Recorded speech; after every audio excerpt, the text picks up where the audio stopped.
Welcome to the course, everybody. So I'm sure you're in the right room for the right course. This is an advanced course in general relativity, and I recognize some people here coming from Guelph, and I'm sure I recognize some people coming from Waterloo.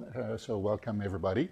So what I'll do here, first I'll get through the course logistics, the boring details that we all need to be aware of before we get started with the course, and then I'll tell you about what I intend this course to be, and then we'll get started with the material. So the most important thing here in terms of course logistics is that you get all access to CourseLink. So CourseLink is a system that we use in Guelph, so it's really Guelph-based, and it seems to be very entrenched in Guelph. So I know for you Waterloo students, it's not so easy to get access to this, and I apologize for all the difficulties. I noticed, I was looking at the class list last night, and I noticed that all of you Waterloo folks have been given a U of G email address. I don't know why that's necessary, but apparently it is. Anyway, so you need to get onto CourseLink because that's going to be the central hub for the course. So that's where I'm posting all sorts of things. That's where I'll be making announcements. That's where I'll be telling you what the homework assignments are. So you really need to get your hands on this and keep track of it. So I have a look at it once in a while. When there's an urgent message that I need to send out, for example, there's a snow day and that day we'll be meeting over Zoom instead of meeting in the classroom, I'll send it out through the class list email list that is within CourseLink. So it's really important that you get access to this. If you have problems, I apologize, but I can't help you with this. You'll have to figure it out, with the proper authorities. Anyway, so CourseLink contains all sorts of things, in particular announcements, as I say. So, whenever I have something to tell you, it's going to be posted on CourseLink. And when it's really urgent, I'll be emailing that. And then I've posted all sorts of things. I've posted a copy of the textbook, so you don't have to buy it, even though it would make me richer if you did. And then there's going to be the lecture notes, so the handwritten notes that I've prepared. I've posted some of that. I'll keep doing this. And then there's going to be some additional documents that I'll post in support of the course. So, you'll find all sorts of good things there. So the course is going to be based on homework assignments. The marks for the course is going to be based on homework assignments and a term paper and a presentation on the term paper. So the homework assignments, I think there's going to be 4, and the first one has been posted already, so you can get started. You can get started right away if you wish. And they're going to keep coming throughout the semester, and that's going to be 60% of the marks. So that's where I expect you'll do most of the work and do most of the learning, because there's no substitute to solving problems in order to learn something. Even though I believe that I teach brilliantly and that the transfer of knowledge from me to you should be perfectly perfect and everything, but somehow that never seems to work, so you'll need to do your own work. And then the term paper, the idea here, that's going to be 40%. The idea here is that I want you to learn something in this course, and I want the learning to go beyond what I'll be teaching you. So I want really to, for you to pick a topic that you find is interesting and go dig, so that you get to learn something about that topic. The only rule here is that it cannot be your topic of research. So if you're doing a master's thesis or a PhD thesis on a given topic, you're not allowed to use that as a topic for the term paper. That would be cheating, that would be defeating the purpose, which is to learn something new. So I want you to find something and go learn about it. I'm giving you complete freedom in finding that topic, but I want to verify that. So I'm going to be asking you on February 14th to submit a paragraph or 2 on what the topic is and what you intend to do with it, and maybe indicate some of the sources that you're going to be consulting. And then I'm going to look at this, and if I find that it's appropriate for the course, I'll say yes, go for it. If it's something having to do with nothing to do with GR at all, I will say, well, maybe that's not such a good idea, and we'll have a discussion. But I really want you to find the topic that you're interested in, and then I want you to go at your own discretion into that topic and learn as much as you can. So you'll all be asking me, how long should the term paper be? And I won't tell you what the answer is. So that's really up to you. If you submit 2 pages, maybe I'm not going to be satisfied. If you submit 100 pages, maybe I'll be overwhelmed. So, somewhere in between. The point is that I want you to go deep. I want you to dig into that topic. I don't expect you to do necessarily independent calculations. I don't expect you to publish a paper on that topic at the end of the day, but you could surprise me, and that could be a great thing that happens from all of this. But the point is that I want something substantial, something that really reflects that you've learned something, and that you can transmit that knowledge through a term paper. And at the end of the term, we'll have a presentation where each of you will be invited to give a talk on that topic, probably around 15 or 20 minutes or so. And then all of us will benefit from what you've learned because you're going to be transmitting that to us. So that's the idea. So no exams. I think we've grown up. We don't have to do that anymore.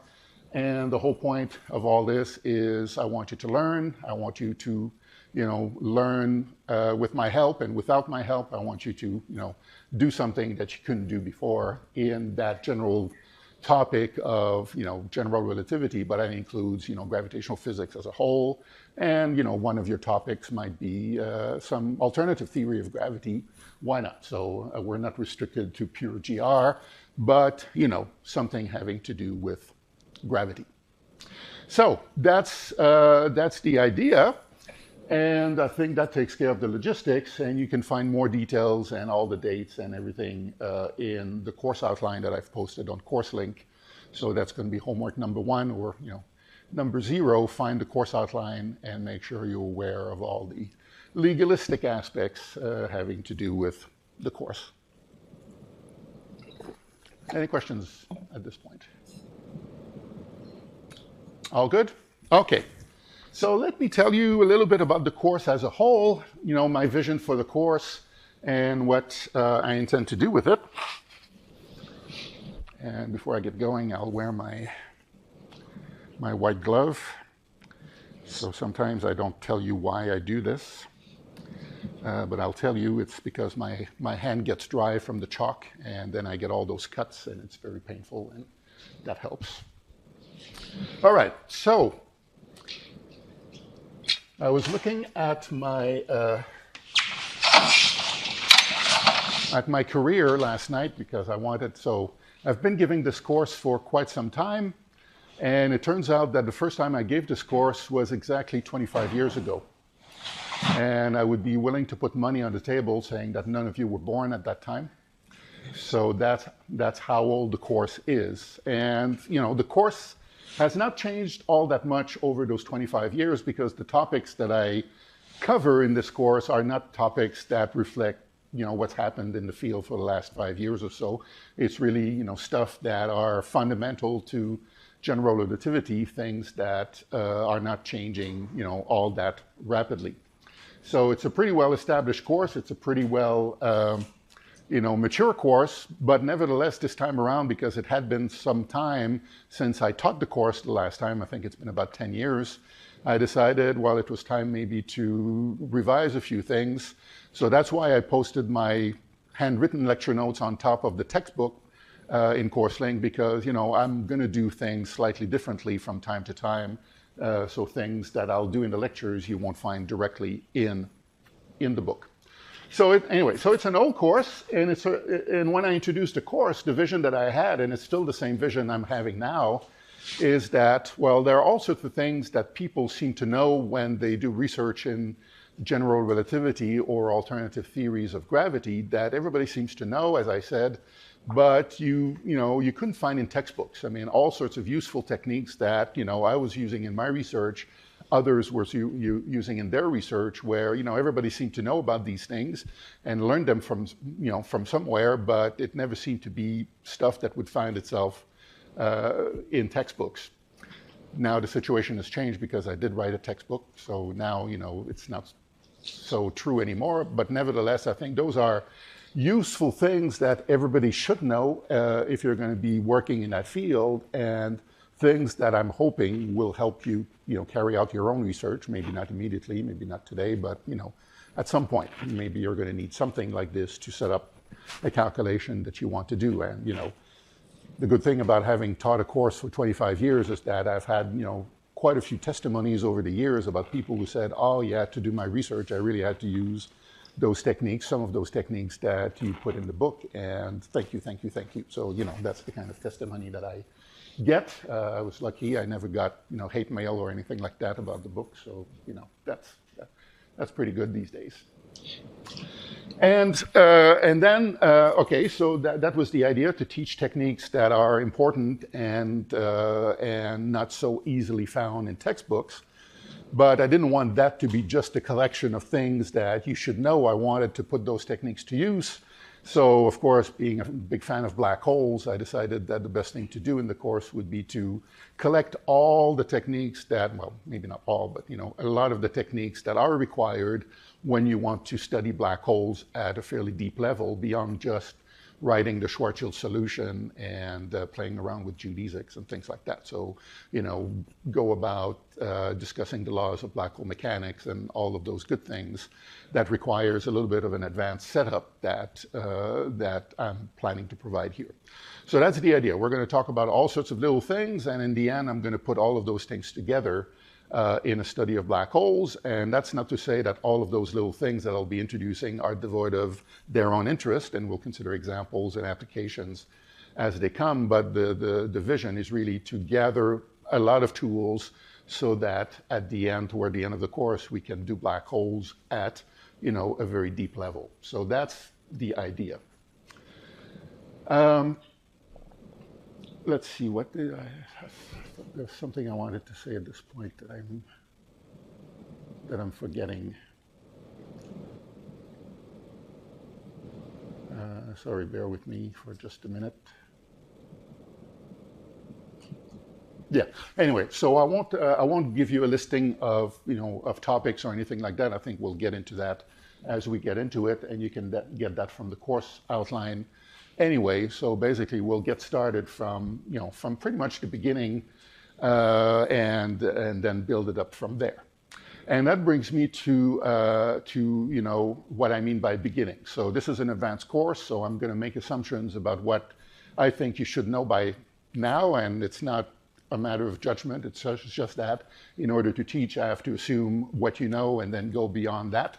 So I'm assuming that you all took some kind of course, maybe a first course in GR, maybe you did some self-reading, maybe you did something that would prepare you for a discussion at an advanced level of general relativity. So I'm going to make some assumptions like, you know what covariant derivatives are, you know what a Riemann tensor is, you know what the Einstein field equations are, you know some of the basic solutions like Schwarzschild and, cosmological spacetimes and things like that. So typical stuff that you would find in the first course, I'm assuming that you know something about.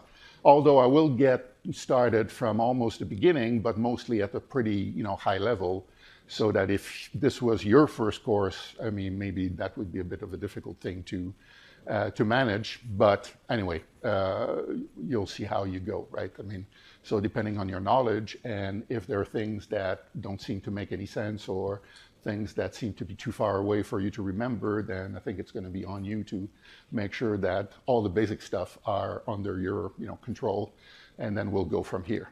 I should say that I like to start my courses pretty slowly, so I really take my time to get started.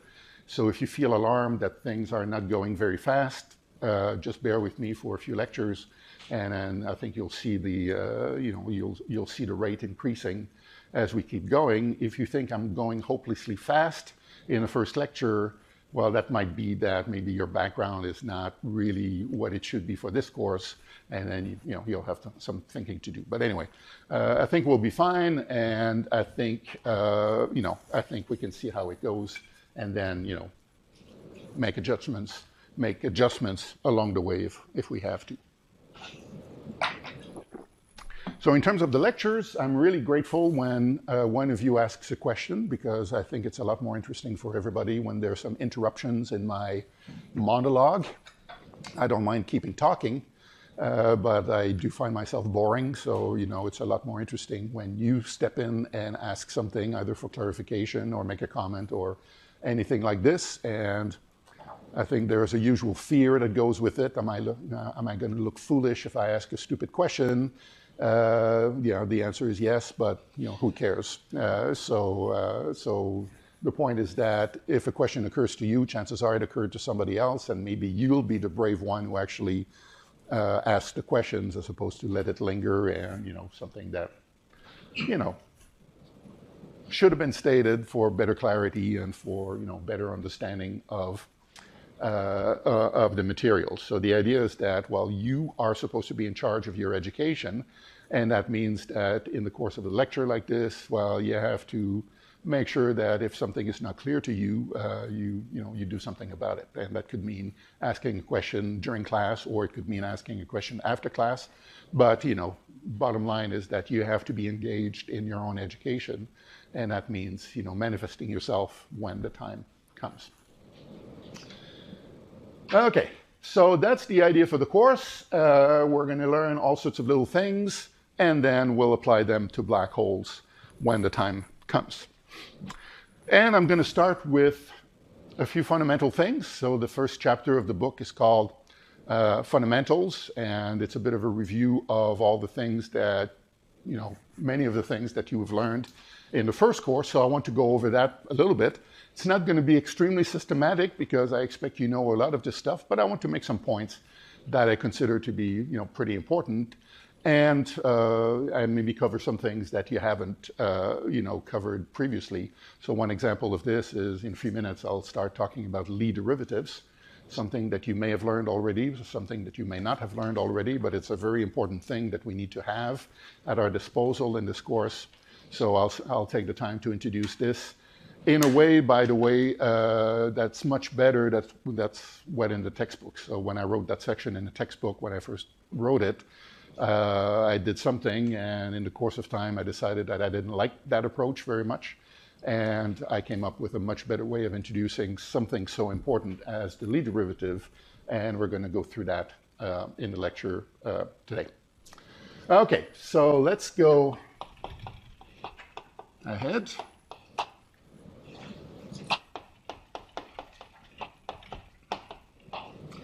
And the fundamentals I'm talking about are basically the tools of differential geometry. So that's what it really means. We're going to look at something related to differential geometry without necessarily thinking too much about the gravity implications, but that will come soon enough. And the first thing about this is that, well, differential geometry can mean a lot of things. And in fact, there's a big continuum of ideas that are associated with differential geometry. So here's the continuum. And at one extreme is where physics tends to be, and that's called tensor calculus. And at the other extreme is where the mathematicians like to be, and that's called, I will call it abstract differential geometry.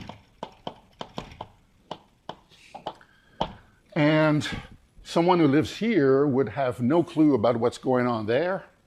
And someone who lives here would find all of this stuff very, very strange and very, very pedestrian. So where do we live? Where do I live? Well, I'm a physicist, so I live here.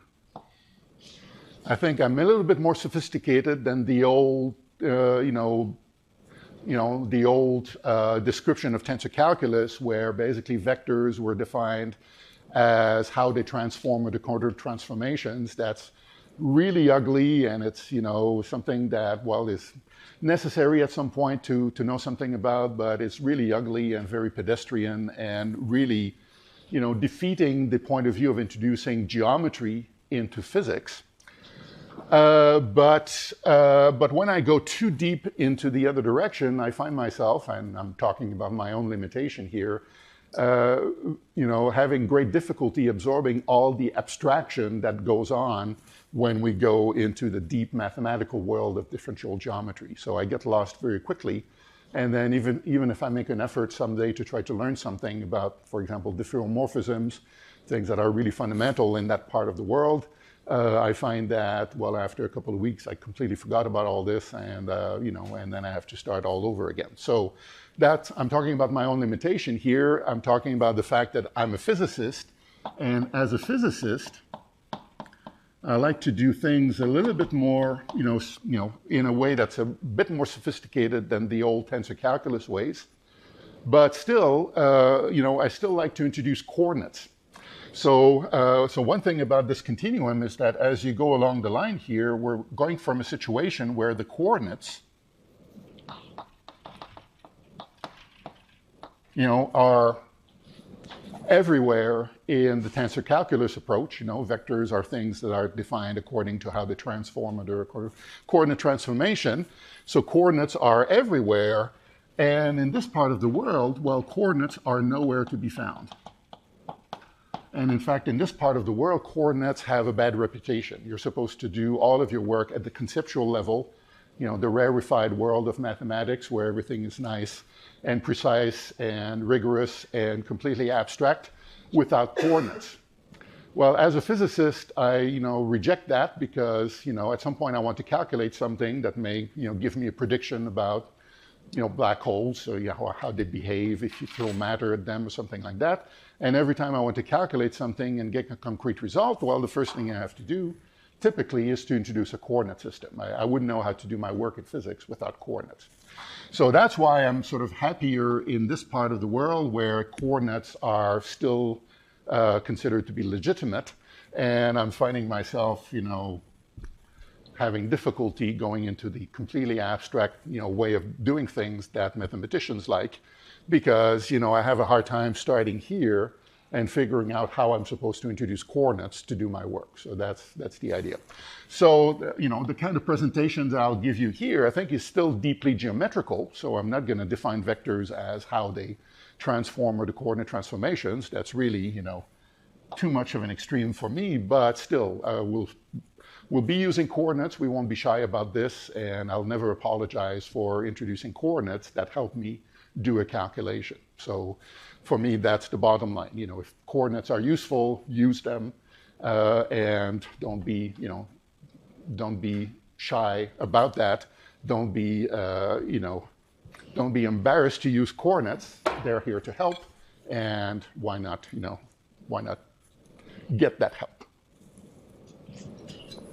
Okay, so a couple of points about vectors.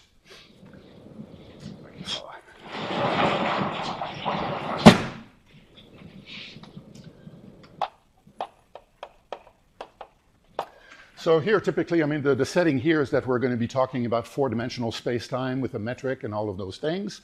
But, a lot of what I'm going to say here would apply to more general situations, but I'm not going to insist on that. So when we're introduced to vectors in our undergraduate schooling, we're thinking of a vector as an arrow that points from point to point in space. So we have a point here, call A, and then we have another point B, and then a vector is going to be some arrow that, that relates those two things, that links those 2 points. And when we generalize this to curved spacetimes or curved manifolds in general, we have to realize that while this way of thinking about vectors is completely inadequate, it doesn't work. And an example of this is, well, draw the surface of a sphere. So now we're going to be working on the surface of a sphere. And if I had 2 points on the surface of a sphere, can I draw an arrow between those 2 points? And the answer is, well, sure, but you would have to do some strange things if you attempted to do that. For example, is the arrow pointing between the two, is it supposed to follow the curvature of the surface? And is it going to be an arrow that curves like this? Do I draw it like that? Or, is it supposed to go through the Earth? You still draw it straight, but now it goes through the Earth. And the bottom line is that, well, none of this makes sense, and none of this, is something that you could really build as a precise mathematical notion of vectors in a curved space-time, or curved space in more general terms. So the point of the vector staying straight but going through the volume of the Earth, well, that doesn't work because, well, we're only working on the surface of the Earth. When we only work on the surface, the inside may not be defined mathematically, And to have a vector that goes through that undefined interior just doesn't make mathematical sense. And to have an arrow that curves around like this, well, you would have to specify all the rules of the curving. And well, basically, it just doesn't make any sense. So bottom line is that when we go from the sort of most elementary notions of vectors to something that can be formalized in a curved manifold, well, we have to make some changes of thinking. So that's the first point I wanted to make. So I'm going to redraw this, this curved manifold. So we're going to still be thinking of the surface of the sphere. And the idea is that, well, if I introduce a point on the surface of the sphere, I can introduce vectors at that point. And those vectors are not going to live on the manifold itself. They're going to live on a tangent space attached to that point. So I can draw a flat tangent space like this, and I can draw any number of vectors attached to that point. And the idea is that all of those vectors belong to that point, and they live in that tangent space. So vectors live at a tangent space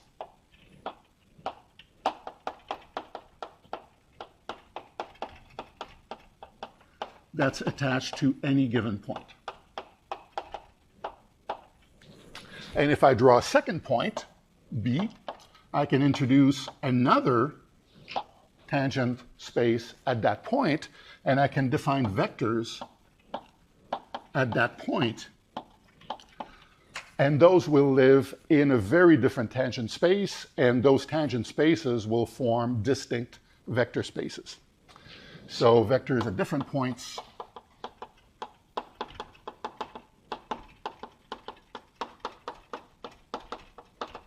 live in distinct tangent spaces. And those things here are distinct vector spaces. So within each vector space, we can do the usual vector operations. We can add vectors, we can subtract, we can rescale, we can do all of those things. But all of those operations are limited to one given vector space. We cannot combine vectors in different vector spaces. They really belong to different mathematical worlds. And that's one of the things that we have to face when we work in curved manifolds, the fact that vectors at different points are not supposed to talk to one another.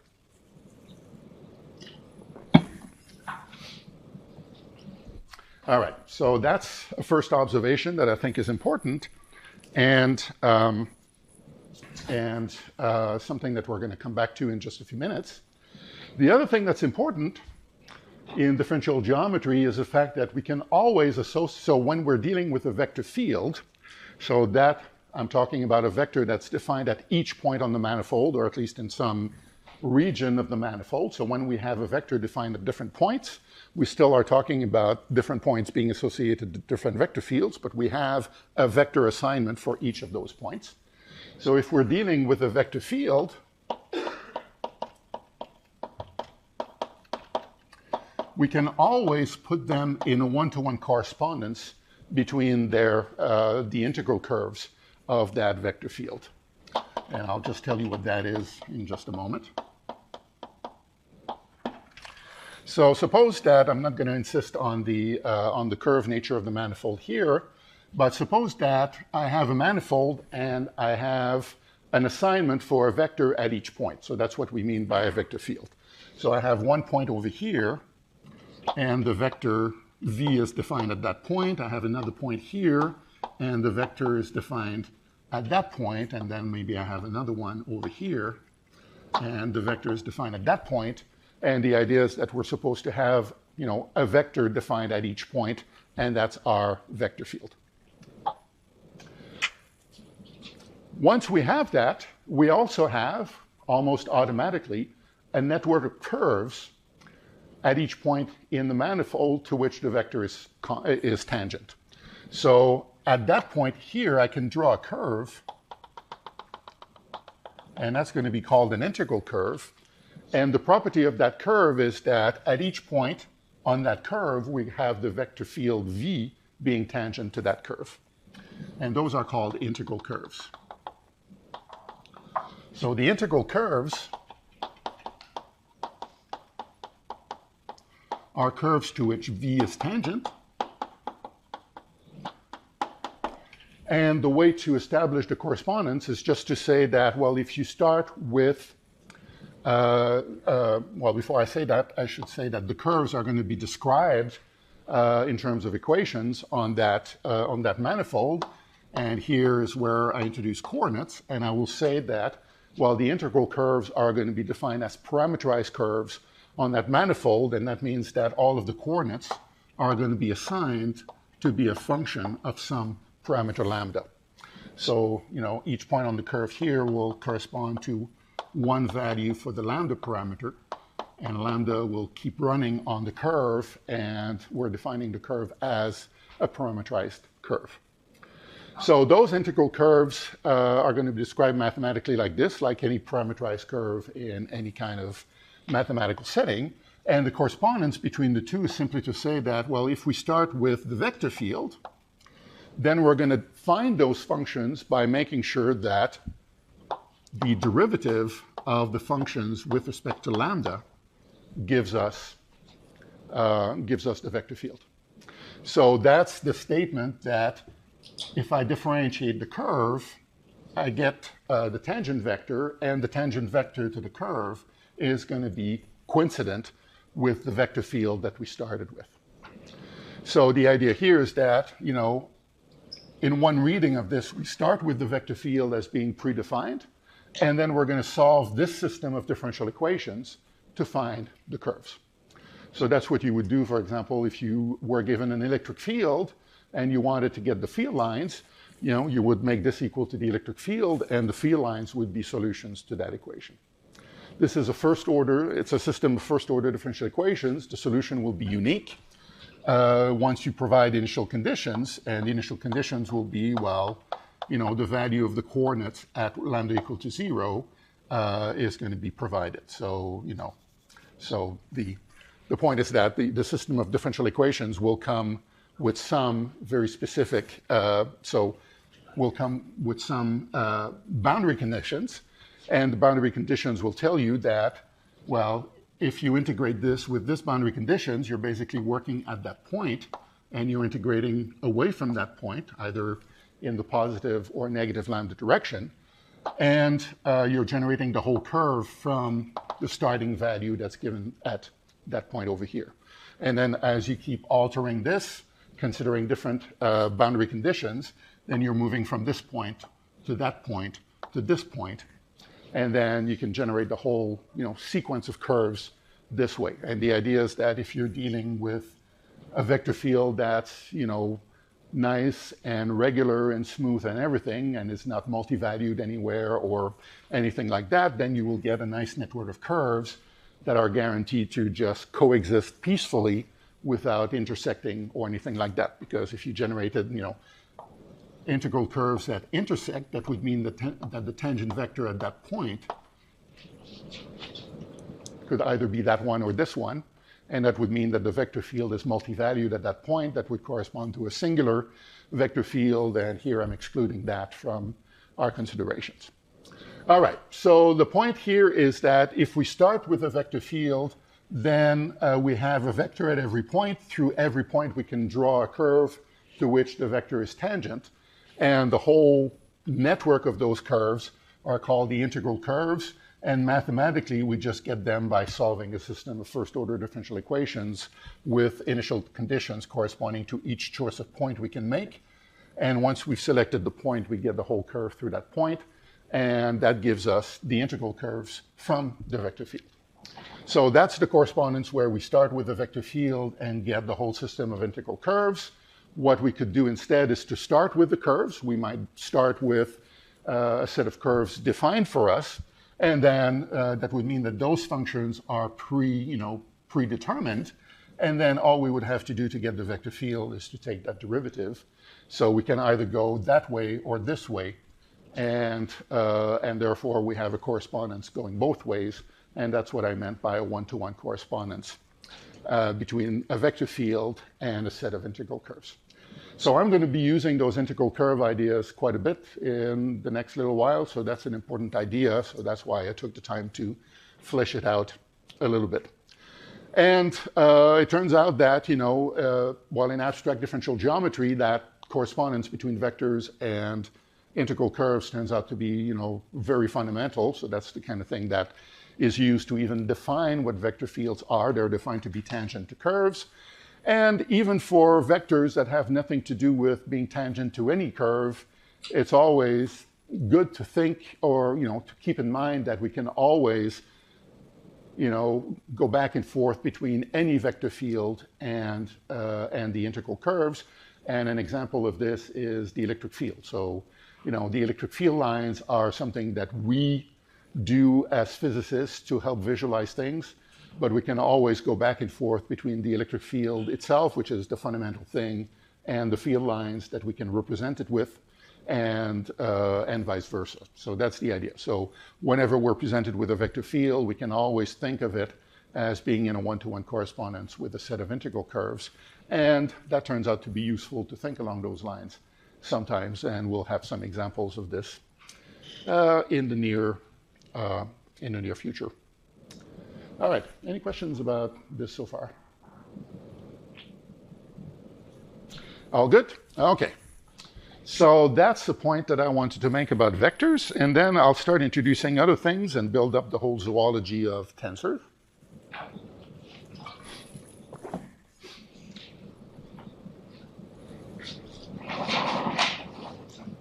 Right, so once we have vectors, and that's how we think of vectors as defined on a manifold, we can introduce additional objects, and the first one that we tend to introduce here are things that we call covectors.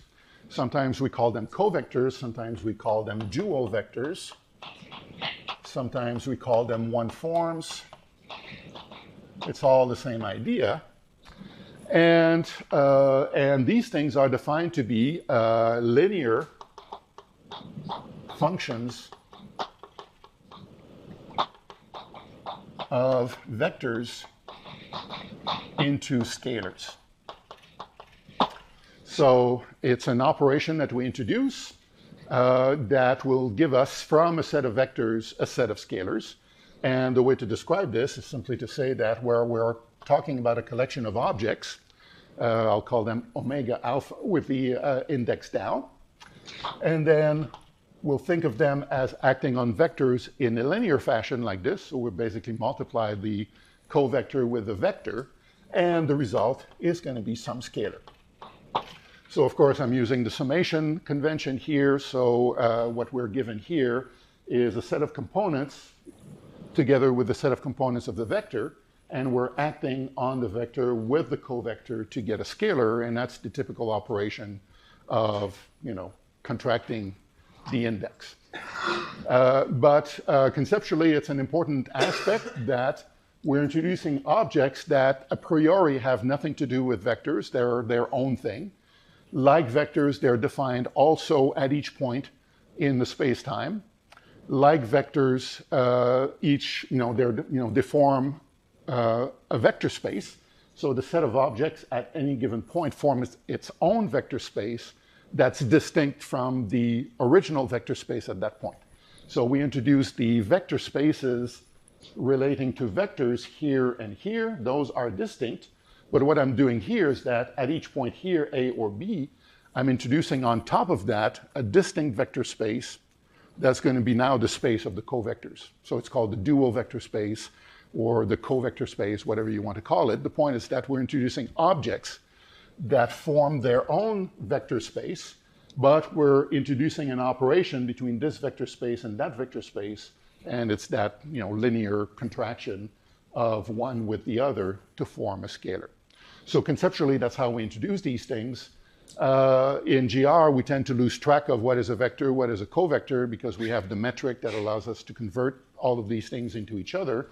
But I think it's good to think back and look at the conceptual underpinning of this and understand that at least in the more abstract version of differential geometry, these things are really very distinct from vectors.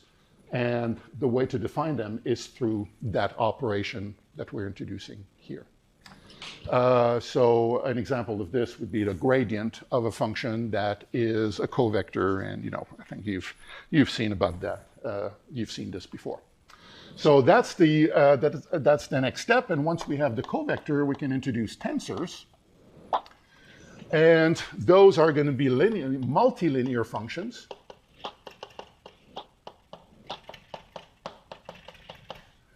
Of vectors and covectors.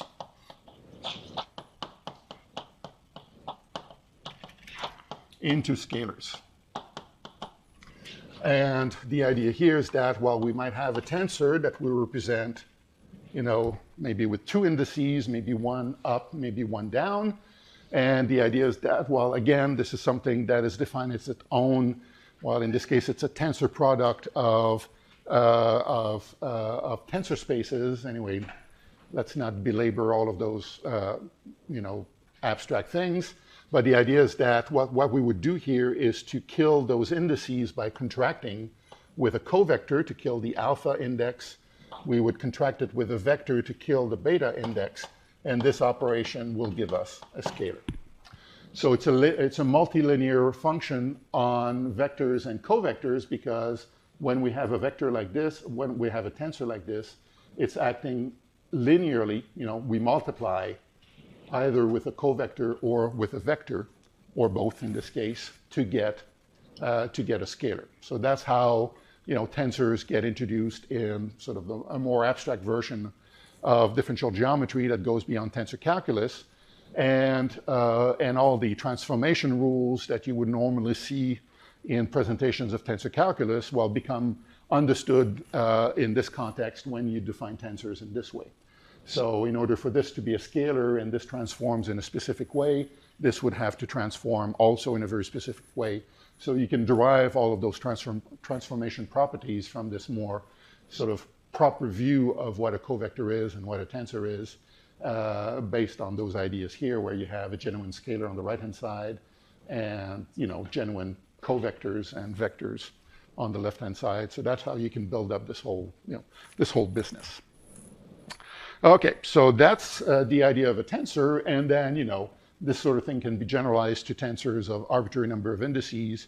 So you can introduce a tensor with 24 indices if you wanted to, 8 of which would be upstairs, the remaining bunch would be downstairs, and they would be defined in exactly the same ways, just that you would add the list of covectors and vectors that tensor needs to act on in order to form a scalar, but the ideas would be exactly the same.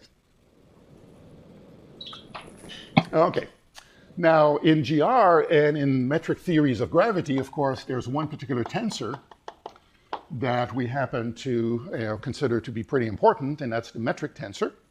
And the metric tensor, the first definition is that, it's a two-object, two-index thing, such that if you form a scalar from it by acting on it with two copies of the same vector, what you get here is the squared length of that vector.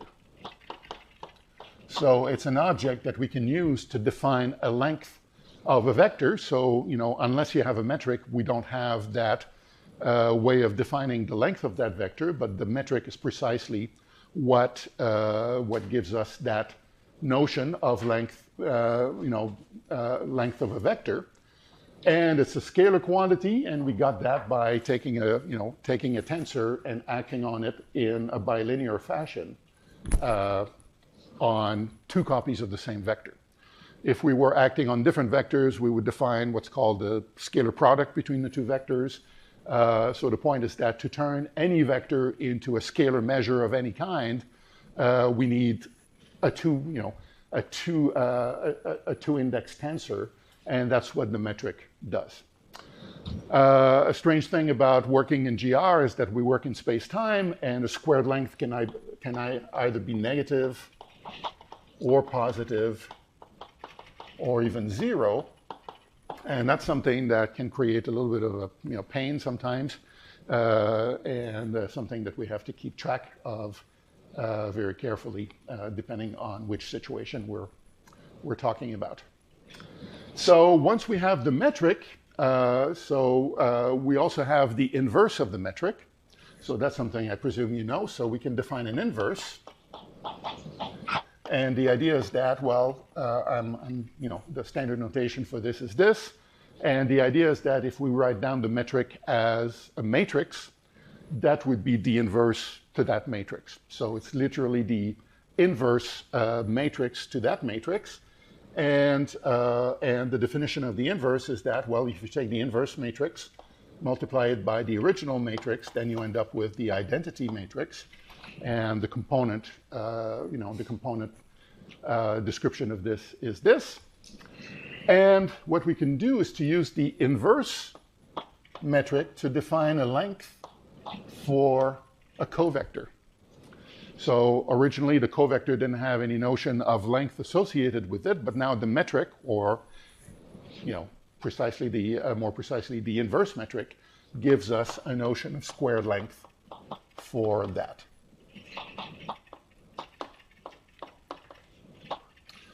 And so again, that's something that we can use in order to turn a covector into a scalar, and the interpretation is that, well, that scalar, in this case, it's going to be the square length of that covector business.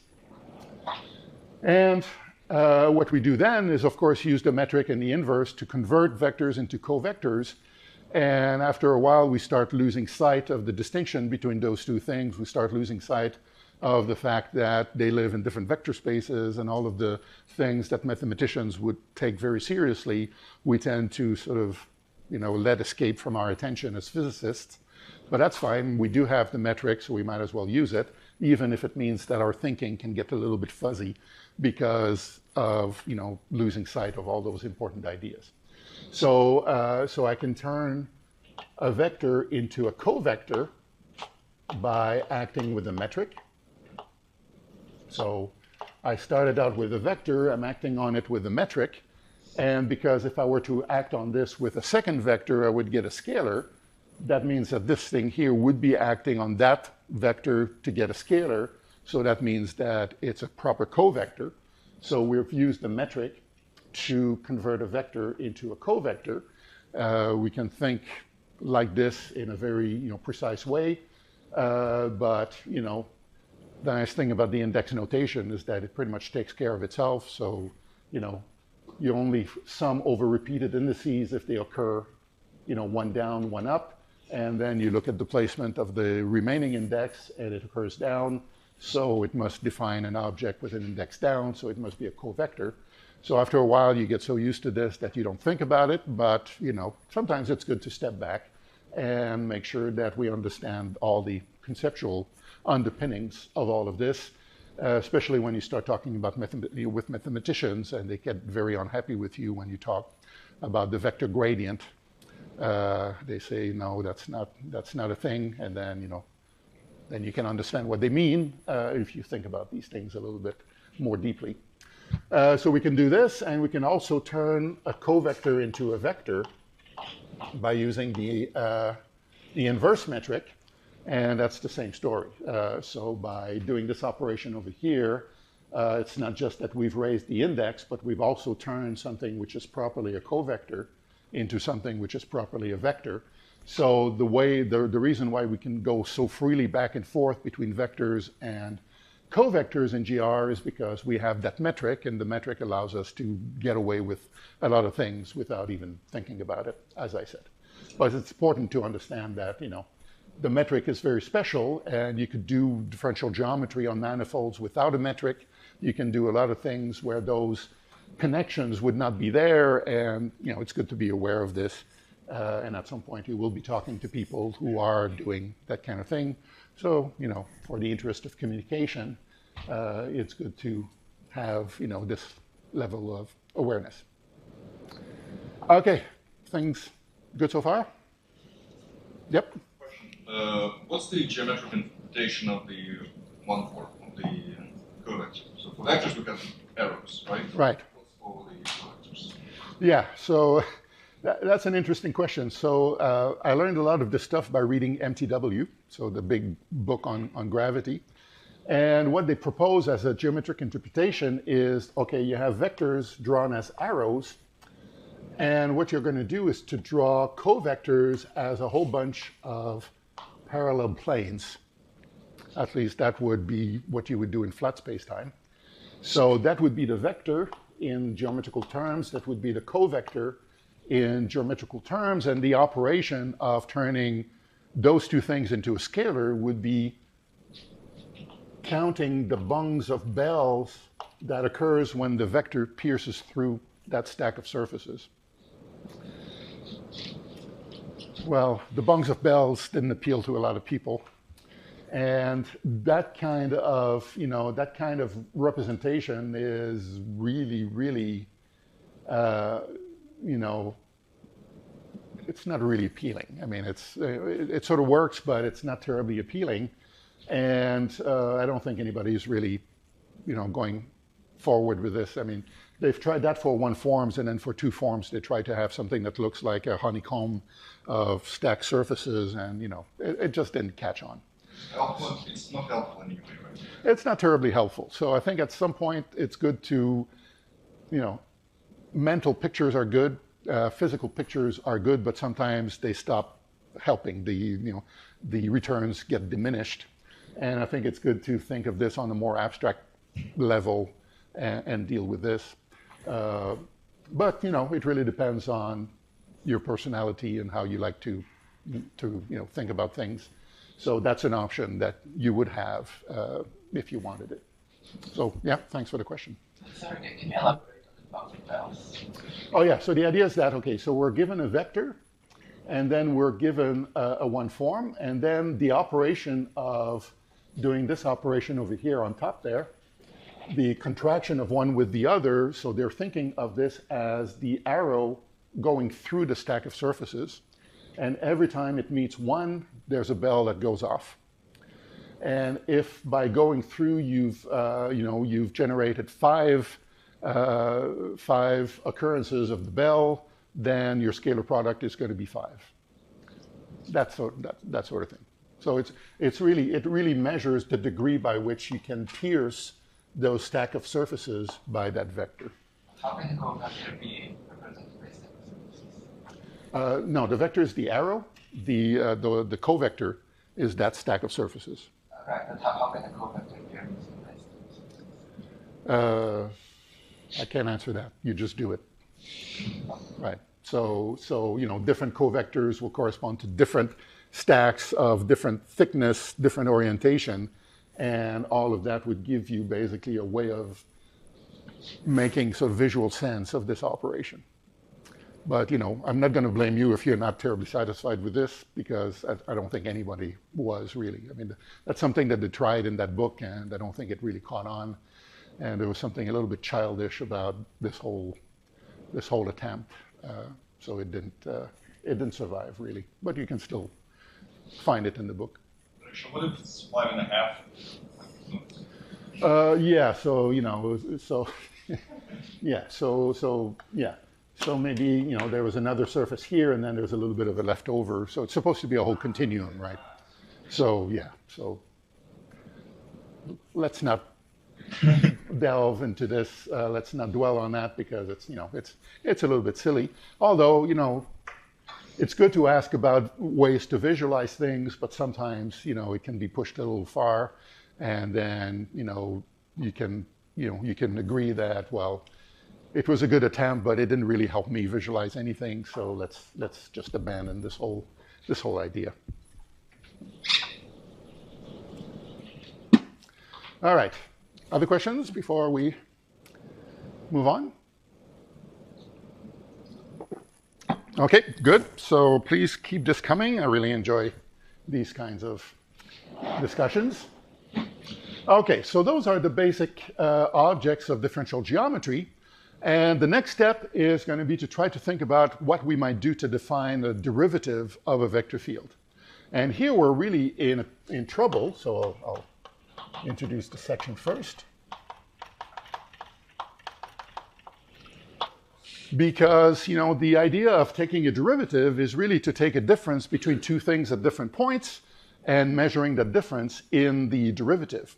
But here I insisted that, our vectors are supposed to be holding to their points of origin. We're not allowed to take this vector and subtract it from that vector to calculate a difference, because those vectors, we insist, and it's perfectly correct, are not to be combined because they live in distinct vector spaces because they belong to different points on a manifold. Yet we know that if we want to do physics, we're going to have to differentiate vector fields all the time, so there has to be a way to do this. And the way to do this, well, I'm going to introduce two ways of doing it. One is through covariant derivatives, which means let's bring a connection into the picture, and the other one is going to be through a Lie derivative, which doesn't require a connection. So very different ways of handling the situation, and each playing very different roles, but very important roles in differential geometry and in GR. All right, so we have a curved manifold. So I'm going to introduce a vector at Q and a vector at P. And I'm going to think of this as a vector field. So I have a definition for the vector field V at each point. And I would like to introduce a derivative for that vector field to measure the change of V as we go from P to Q. But we're told that we can't do this. We can't do this because we cannot take a difference between vector fields defined in different vector spaces. So the way to go about this is to introduce what's known as a connection. So we need a connection, and we denote it gamma. And what is gamma? Well, that connection is going to be a rule to take a vector at Q and bring it to P. And that rule typically is called parallel transport.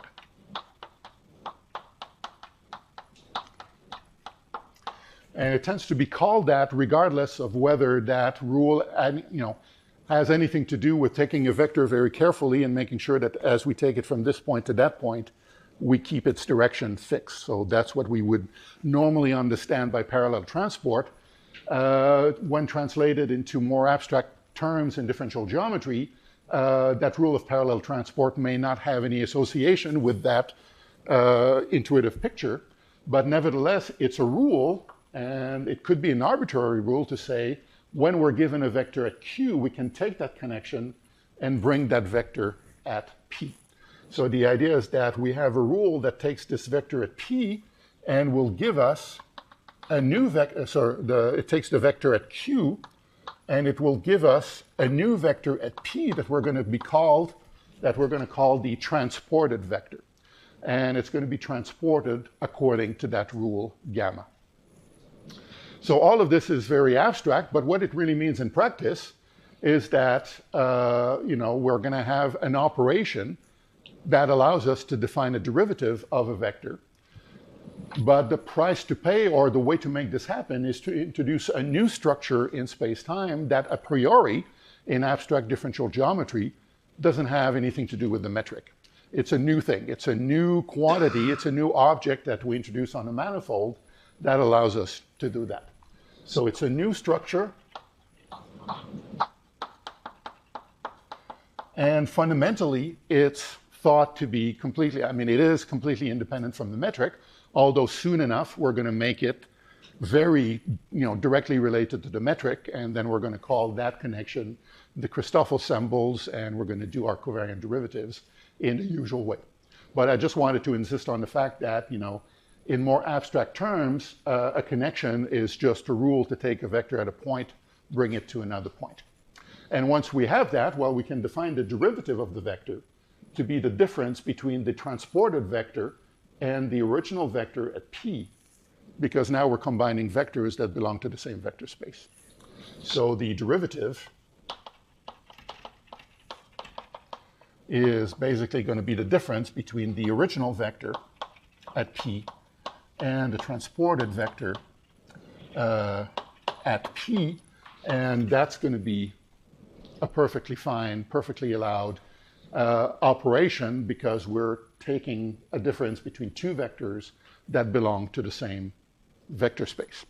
So that's the main thing about covariant derivatives, is the fact that we can achieve this at the cost of introducing that new structure. Now, I'm not going to belabor the details here, but you know how it goes, right? So we're going to define a covariant derivative of a vector to be this operation here, where first we would take the vector functions and we would take an ordinary derivatives with respect to our coordinates. We would have that term, but that by itself would not be a proper vectorial or tensorial operation. And in order to make it so, what we're going to do is to add the connection term. And by doing all of that, we would have something that produces a proper tensor, because it's been defined according to that, proper way of doing things, which involves that, that connection rule. So let me restate this because I may not have been clear. So conceptually, the idea is that, well, we cannot compare this to that. We cannot take the difference between V at Q and V at P directly, because they belong to different vector spaces. So we introduce that rule to take the vector at Q, bring it to P, that's the transported vector, and now we have a difference of vectors we can actually construct, and that's the idea of defining the covariant derivative. So I should have said covariant derivatives. In practice, what it all means is that when we do it with a coordinate system and we have, vector components in a given coordinate system, what we do to construct a covariant derivative, which is a proper tensor, is to take the partial derivative, which is not a proper tensor, combine it with the connection, which is by itself not a proper tensor, but when we combine everything like this, we get something that's a proper tensor. So in the old way of doing things, in the tensor calculus approach, we would show that this quantity here all by itself does not transform properly as a tensor under a coordinate transformation. And we would introduce this object here that would have such a transformation property as to cancel out the bad stuff here so that the combination is perfectly okay. And that's what the connection achieves. That's the more conceptual view. That's the more pedestrian view. Regardless, in order to differentiate tensors, we have to introduce that kind of additional entity that allows us to define all of these things in a proper tensorial way, in a way that is, correct in the more abstract way of thinking, or just in the coordinate way of thinking. So that's the idea of covariant derivatives. And the main point that I wanted to make here is that there's a conceptual underpinning to this. And at the very start, we're thinking of this as an object that is a new structure on space-time that a priori has nothing to do with the metric. And there's lots of formulations of differential geometry and lots of different, settings here where we can keep the connection completely separate from the metric and have basically two basic structures on the manifold, the metric and the connection, living in parallel without having anything to do with each other. So I'm still going to take that point of view, and soon I'll specialize to the actual connection of GR, where we get it by imposing some conditions on the connection. I'll come to that in a moment. But before I do that, I want to extend the definition of covariant derivative, take it away from vectors, and extend it to, well, scalars, and then covectors, and then tensors. And the way that this is done is to rely on the Leibniz property of all differential operators.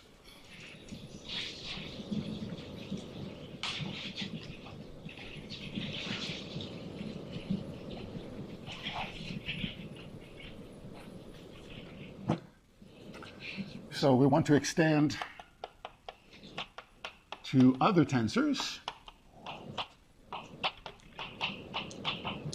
And we're going to do this with Leibniz. I may have spelled it wrong.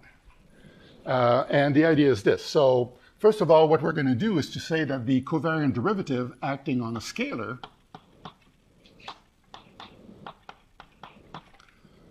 that's just going to be the same thing by definition as the usual partial derivative. And the partial derivative being a gradient operation that defines a covector, and that's a proper covector. And we can denote it like this or denote it like that. It makes no difference. So that's going to be the first step to extend the notion of covariant derivative to other objects. And then to extend it to covectors and tensors and all of that stuff, we're going to rely on the Leibniz rule, which will say that if you have a product of things, and they might have any number of indices, the covariant derivative of that product is going to be the product of the covariant derivatives. That's the Leibniz property, and that's something we always impose on any notion of derivative operator to make it a proper derivative operator.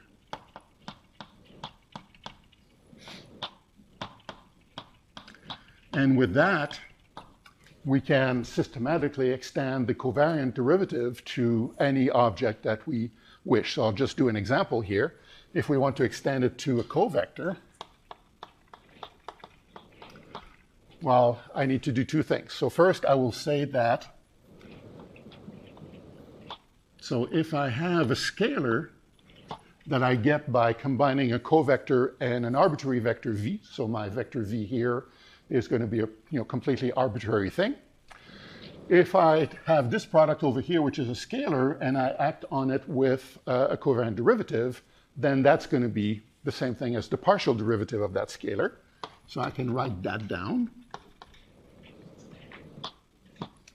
And then the partial derivative, of course, is satisfying the Leibniz property. So I can make use of this and say that this is going to be the partial on omega times v plus v times, omega times the partial on v. Is there any good physical solution for the Leibniz, for the elasticity of Leibniz?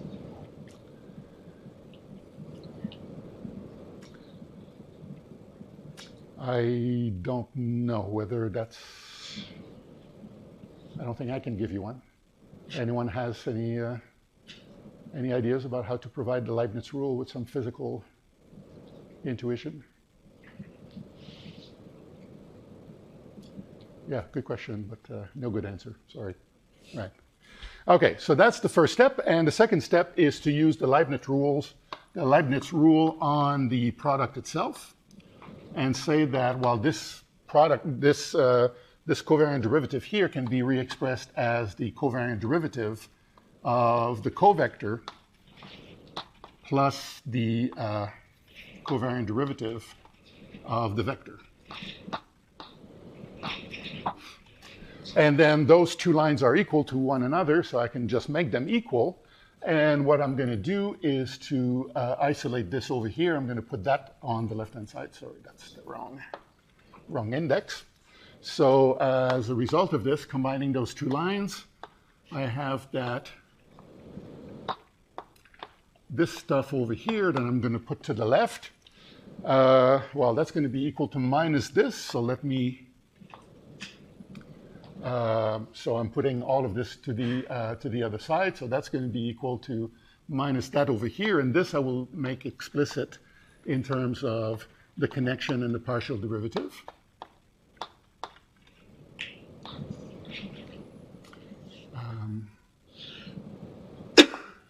Going to write it like that. And then all of that is equal to this. So it's going to be equal to that.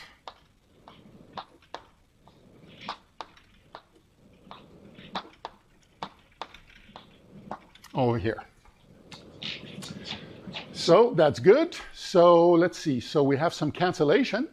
So that over here after multiplication by omega is exactly the same as this. So I can cancel that with this. And then what I'm going to do is to write what remains on the right-hand side in a slightly different way. So I'm going to write it still as partial acting on omega. And I'm going to factorize the V beta at the end. And what I'm going to do here is to, wait a sec. Yeah, okay. And then I have to write that term over here. So what I want to do here is to write this combination of terms here where I have omega beta, gamma, V gamma. I want to write it in a way where I'm going to shuffle the indices to make the factorization of V beta possible. So I'm going to replace this beta and this repeated beta by gamma. Alpha I have to leave alone because it's a free index that's not being summed over. But this repeated gamma I can change into a beta. And now I have those two factors of V beta that are common to each term, and I can factorize it like that. So this kind of business where you rename indices at will, those that are repeated and summed over, those dummy indices that we do all the time. So that's part of the operation here. And now we're done because all of this here, while we have a V beta multiplying both sides, but that vector field that I introduced here for the calculation is completely arbitrary. The identity is valid for any choice of vector field, and that means that that must be equal to that. And that gives us a definition for the covariant derivative of a covector in terms of a partial derivative and in terms of the connection.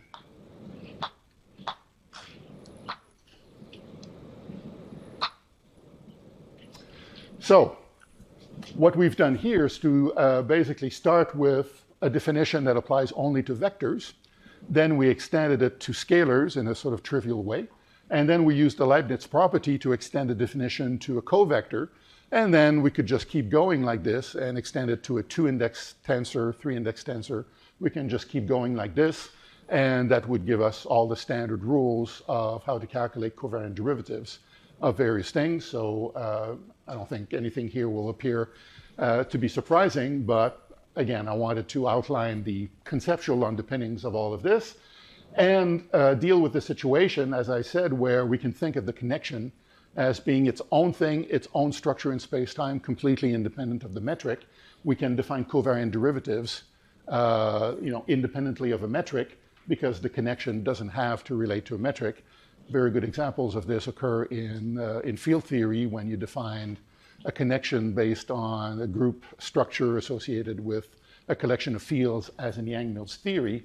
There are notions of covariant derivatives in that context that have really nothing to do with metrics at all, but they do implicate a connection that allows different quantities at different points to be compared to one another. Okay, so that's the covariant derivative. And I'm not going to keep doing this because I think you know what the rules are to do covariant derivatives of various tensors.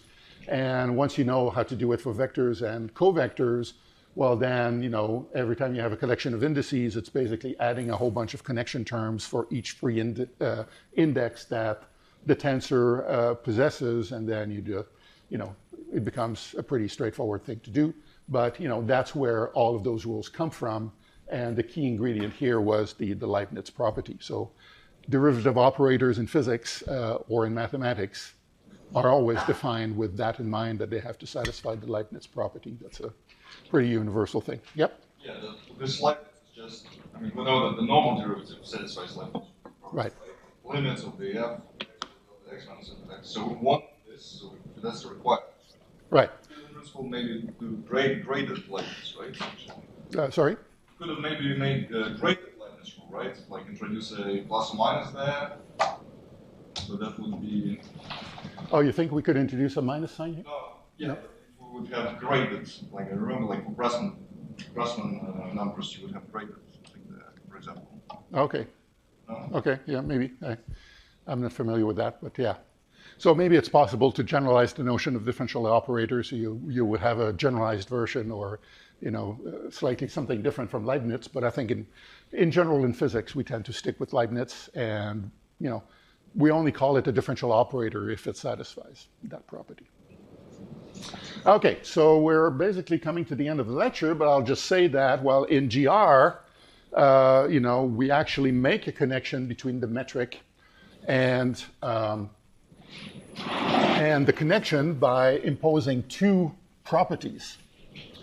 And those properties are, very well motivated from physics. They're things that are justified or, motivated by the principle of equivalence and things like that. But nevertheless, those are additional rules that we put in our formulation of the differential geometry that's going to be relevant for gravity. So the connection in GR, well, we impose two conditions on the connection. First, we impose that it should be symmetric. So gamma beta alpha is going to be identical to gamma alpha beta. So that's something that we imposed that was not required a priori. We could have connections that are not symmetric, and there are some examples of that. And we impose also that it should be metric compatible. And that means that we declare that the covariant derivative of the metric will be 0. So again, that's something that we impose because we want that for physics. That's not something that's of necessity from the point of view of mathematics, either one of those.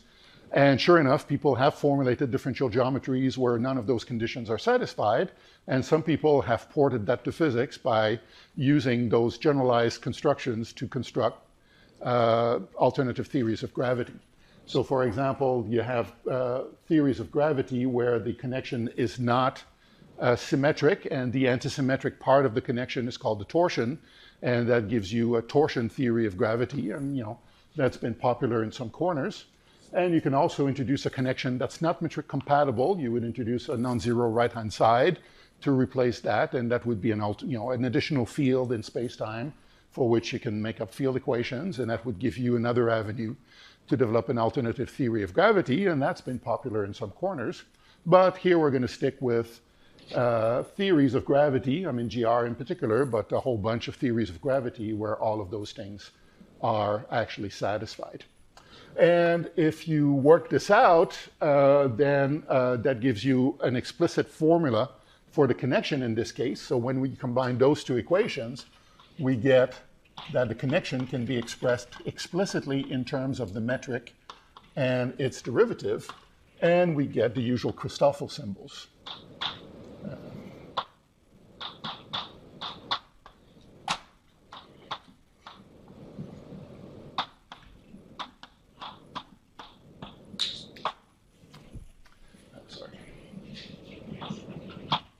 So in that context, they're called Christoffel symbol.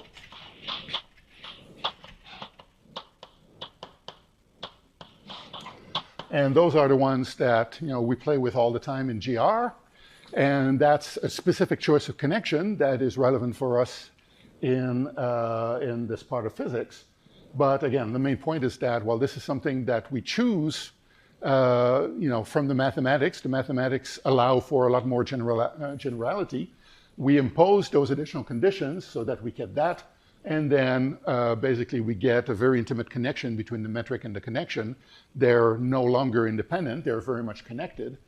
And that's the choice that we make in order to formulate our laws of physics. And as I said, people have, considered alternative possibilities. There's a whole slew of things you can do beyond these choices here, but, we're going to be happy to impose that. And that's going to be what I'm going to do for the rest of the semester. Okay, so I think that's enough for this morning. And before we break, any questions about any of this? Are all satisfied? Is it all obvious, or is it? Is there any benefit to choosing a connection so that as you transport the vector doesn't change at all, so that the vector would vanish? Could you gain insight from the curvature of the manifold? So I don't think you could do this for any vector. I think you would have to pick maybe a vector or two or three where you would impose that property on the connection, and that would be your, the Tom connection. And I don't know why that would be useful. You would have to, introduce some preferred vectors that you happen to like, and maybe, they would be physically meaningful, but I don't know what you would do with that. Yeah. Hassan, you had a question? Yeah, with this energy compatibility, why? The first day I couldn't get why they chose this condition. Yeah, so that's a very good question, and it's a very deep question. So it has to do with the fact that when you formulate a metric theory of gravity, one of the things that you impose is that, let's say, how do I want to say this? So it has to do with the principle of equivalence. So you want to introduce a geometry where free-falling observers don't see the effect of gravity. And that means that in the frame of a free-falling observer, the metric has to reduce to the Minkowski metric with no inertial terms. So that the only deviation from the flat space metric that you would see in your local vicinity would have to come from curvature. And that translates into metric compatibility. So it's a deep-rooted, condition that arises from the principle of equivalence and the desire to have that kind of gravity. Other questions? Okay, so we'll reconvene in the afternoon.